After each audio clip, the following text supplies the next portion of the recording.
I didn't sleep that night, though oddly not for the reason you would expect. A psychotic, sentient scythe was dead set on taking me out, and you'd think that would put me on edge. But somehow it was almost calming. The problem was my mind needed to finish working through things, despite Anna's call to tell me that I should absolutely get sleep. There were cops out front, much good as they would do. Not to discredit the cops' mind, but this was out of their weight class, and Kevlar wouldn't matter for shit against this thing. He'd tracked me not to my home, but Amy's. Why? Why that moment? I got not coming at me in the hey, but the way that he'd talked, he'd found me far earlier. Was it just because I was alone? Why give me a heads up? Why the dramatic entrance? He'd talked at length, repeatedly, given me time when it was far more efficient to just pop out of nowhere and end me. I need more information, but where? Hey. While I wasn't allowed to technically do crime fighting, self-defense and emergency situations were considered an abridgment of the rule. It was unreasonable to expect supers to just sit around and die for a rule. He was hunting me, and it wasn't over, but why? He had me, distracted, alone, in a city where I'm the only super with a combat-centric ability. So no backup. I needed access to Hey files on him. Since the public ones didn't contain much, except for the physical descriptions and the list of crimes. And if the scythe was running the show, why run from the cops? He hadn't blinked at fighting me after I started laying in damage to his puppet. I went back over the fight, but I needed a visual aid. I grabbed my sketch pad and started drawing out the fight step by step, just like a comic book would be laid out, but making each page of the sketch pad a single panel. As I finished each panel, I hung them, forming a circle that laid out the fight, complete with dialogue boxes. I re-examined it, and yeah, he cut out as soon as the cops showed up. But he promised he was coming for me. The scythe might be untouchable, but the body wasn't.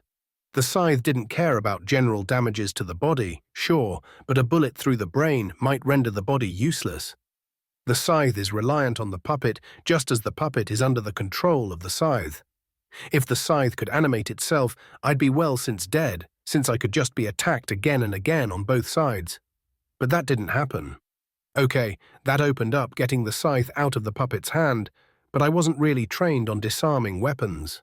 Sensei Bill had admonished us to not fight people who had a knife or a weapon, to just go with things. That wouldn't work here, because his direct objective was to kill me.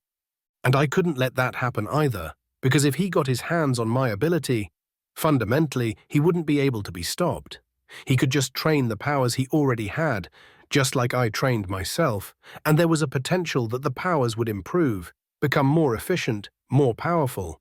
My broken power was all that was holding him back. I drew a 1-1 sketch of the scythe and started working, grabbing pool noodles, piping insulation, and duct tape. I recreated the scythe itself. He'd been able to use this thing like it weighed nothing, but the weapon was huge. This much steel should have required near super strength to wield in an effective manner. I'd felt the heavy weight of the blade when I grabbed it, so obviously it did have weight, but not for the wielder of the blade, so kind of a Thor Mjolnir kind of thing. When Daryl found me in the morning, I was standing on top of a ladder in the backyard, spinning and slashing the blade, changing hands. Wait, Reaver hadn't changed hands. His right hand wielded the scythe, and he only used the left to send out the tendril. Even that attack had been simple, straightforward. I was missing something that I had no way to know or notice. I came down the ladder and finally saw Daryl standing there. Oh, hey man, how you doing? How am I doing? Dude, you fought your first supervillain and you almost died. I sighed, walking past him. Yeah, I'm kind of sorry you missed it. I could have used a camera angle. Come on, I need caffeine. Daryl had begged off school, wanting to make sure I was all right. Aside from being a bit sleepy, I was fine. I had to consider everything, but information overload could also be a detriment. It was an issue in scientific research, police work, and of course, hero work. Not everything is a clue, and separating the legitimate clues from the false leads was the difference between a decent investigator and a great one.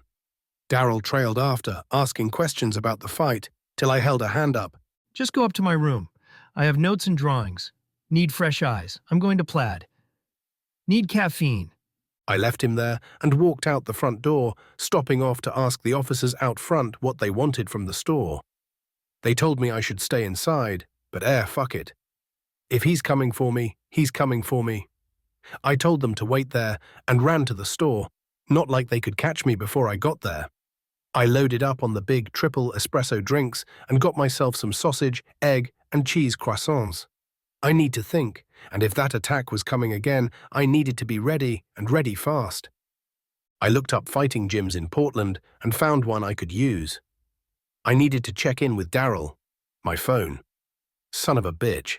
I mean, if the scythe had to be in hand to operate the puppet, then there's no way I'd have missed some dipshit walking around with a 7-pin tall scythe. So he'd used my phone to track me. It was so basic, and it wasn't like celebrities didn't get cyber-stalked pretty consistently. I'd need to correct that, but first I could use it to test the theory. I went into the house, heated up my breakfast, then went up to my room where Daryl was going through my notes, sitting in the middle of a circle of giant comic panels. He looked up, and I tossed him a drink, which he did catch easily enough. Man, this is actually how the thing went down. More or less, but I can't be certain of the level of objectivity. Memories are affected by emotions, but it's as close as I could get. You think of something? I cracked open my own drink and started in on my first sandwich. Mostly, I came to the same set of conclusions you did. The scythe's in control, and it has to kill to absorb the powers. But there is something you missed. He came up to his feet and went over, started going around to the panels. This actually sounds like a comic book villain. Like it's trying to approximate what it thinks a supervillain is, but with comics as its only reference. Supervillains don't do big monologues, not in the real world. They don't announce their presence to their target before they attack. That's purely an artifice of storytelling like Chekhov's gun, where if you introduce an element in the first act, you need to use that element in the second or third act. You're right. If it had just wanted you dead, it would have just ended you on the first strike. But it didn't. It dragged out the conflict. It allowed you time to fight, to talk, to answer questions, and time for the police to arrive. He directed me to the second panel where he was coming down the street, dragging the scythe. Right here, look, man. You said red and black, but that's not actually true. The base of the mask is white, and the scythe and belt are a deep purple color. A literal 4-color supervillain, even though the current fashion for the enhanced is 2 contrasting colors, maybe 3 blended colors at most. Instead, these colors are distinct, and the outfit looks custom-made. Then we have the reports of him previously, where he's silhouetted. I don't think they were mistakes, or lucky shots. I think it was actually posing like that. He dug in his bag and produced a tablet, on which he had a huge collection of comics, so that he could read them without damaging his collection. All right then, Daryl. If that's the case, if it's mimicking a comic book, what's the next move? Daryl brought up some comic pages. To back off, then come back at you, preferably after you've had a chance to prepare a bit, and in some sort of more public forum since the initial meetup was private. It might try to take someone you care about, but because of how you are, it could kidnap anyone and you'd be just as likely to jump in to stop it. The point is to draw you out, and it's going to be a big display. No matter what, you'll be fighting around people, and he's likely got 1 or 2 tricks he hasn't broken out yet. I tossed an empty can into the bin next to my desk and cracked the next one. Okay, so in other words, we have a limited window to act on our own. We should move everyone to somewhere safe. He shook his head. No good. That just changes the target. To Reaver, this is being treated like a duel or a game. There are rules, but if we try to break the rules, then we just remove the leash, and it might start killing indiscriminately. It could take a teacher, Fred, pretty much anyone that's had contact with you. Daryl very rarely was this confident, and his reasoning was sound. Okay, so then operatively we're safe for right now. I sent you a link to a fighting gym. I'm going to get a nap, so I need you to call them and see if they can work me in today. He nodded, and I went crashed for a few hours. I don't remember dreaming, but when I woke up, I had an idea and called Daryl back. Daryl, he's operating by rules. No game, no life. You remember? Oh yeah, great dialogue. So what's the plan? Meet up. I'll leave a note in the usual place. I hung, scrawled a quick note, grabbed the last can of caffeine. I went back up to the cop car out front. Hey guys, When your relief gets here, need a favor. Take my phone to the HFY for me. I was accidentally recording during the fight, and they might be able to map the voice or something. As I went back inside, I dropped the note in a small gap between the edge of the frame and the drywall. We'd used it before. He knew where it was, and just to make sure, I'd written it in a code we'd used before. It was from an old issue of Boy's Life, a Boy Scout magazine. Now to lose my protectors. That part was easy enough, since unlike the cops, I was willing to jump out a second-floor window to a tree branch. I hopped the back fence, then one more fence to the next street, and took off at a strong run. I already knew where I was heading, and Daryl would catch up when he could. The destination was an MMA gym. When I got there, people recognized me instantly, not just from the internet, but my face had been in the news all last night and this morning, so it was incredibly easy to drop some money to get gym time. I met with the gym's trainer and offered a quick bit of money to any fighters that were willing to get in the ring with me, and a larger prize each time they could take me down. No rules, no limitations. Come and try to take my head off. I realized a flaw in how I'd been conducting my ability thus far. I'd been doing so many different things, and while that was wonderful for a long-term foundation, I couldn't waste time on that now. I needed to improve, and improve now. At first, I was fighting one-on-one with a kickboxer, and I was keeping up pretty well. Then another guy entered the ring, focused more on boxing, and another. They were coordinating, and it was getting harder, more intense, trying to keep at it. The trainer was calling out various directions to me, and I did my best to follow them. Every swing, every block, punch, kick, block, and dodge, I was getting just a bit better, and better fast. I knew the technical aspect of fighting. I knew how to fight in a schoolyard and how to spar. That wasn't what I needed. I needed a real fight, one where my opponents were really fighting to win and weren't concerned about my safety and growth, restraining their hits, or just trying to show dominance. I did take a break when the first batch got tired, grabbed my bag, draining 4 Huels, a couple of Larabars, and a Gatorade. The trainer's eyes lit up. Jesus Christ, my man. There's guys in UFC right now couldn't put up with that, so we're packing it in for the day? Nope, it's just lunchtime. I got up and stretched out, then grabbed a shower with the permission of the trainer. By the time I came out, Daryl was there, as was Anna. Hey man, got the note? My phone's in your room and I swung by the HAA. What's the plan? Basically, we staged the fight. We hit all the right notes, just like it would set up in a comic, draw him out. Problem is, I've got to be an absolute bastard to do it. I wiped myself off with my towel and started on my way back to the ring. My trainer advised against it, but I assured him I was fine, and I could handle it. I think I can. As I hopped into the ring, I did my best Vegeta impression, all right, round goddamn 2. This time, it went different. It was the same thing I'd learned with languages. Once you knew 2 languages, the third got easier, and fourth and the fifth. It was how you had people who could speak a wide multitude of languages.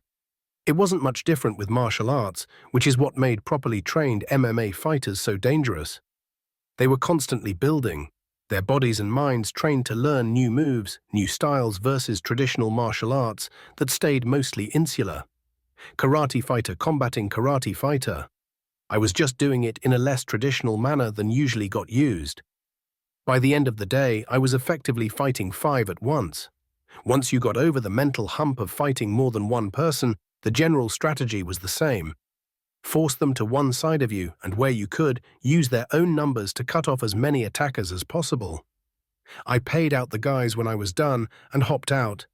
Thanks for putting up with me today, guys. You've been great. I was breathing hard, but it was coming down as I walked. Okay, so it's pretty basic. Thursday we have scouts. Daryl, you're going to bag out on the meeting. I want you at the basketball game. Say you're working AV. I'll go to scouts as planned, and let me know the moment that Reaver makes its appearance. Everything we talk about or text near the phone's form now on has to be done as if this is just us living our lives, and that Thursday is really going down the way we're talking about. Anna stepped in front. Look, Daryl filled me in, and don't get me wrong, I'm pretty sure you're both right, but you are not a hero. You don't have the legal ability to do this. The HFY is sending in a team. Call them off unless you want to make him an even stronger monster. I got where she was coming from, but it just didn't matter. Anna looked down. Damn it, Marcus. You need to listen to me. All right, who are they sending then? So I can know what extra powers I'm going to be fighting against. Yeah, this way sucks. I get it. And I wish I could come up with a better idea, but if you send in a team, that's the end of the rules. No rules. This guy can pop out of nowhere, immediately bind someone, and take their power. It can strangle a baby with its tendril and force heroes to let themselves die. That scythe dropped a 1-foot cut through solid pavement without the swing wobbling or slowing once. So, who've you guys got coming that doesn't die to that thing? I'm not being reckless. I don't want this fight. But there's no other way this goes down that doesn't get more people killed. And don't worry, I'm not fighting tomorrow. We were exiting the gym now, and she had a curious look on her face. Then what are you doing tomorrow? I smiled. Getting shot at.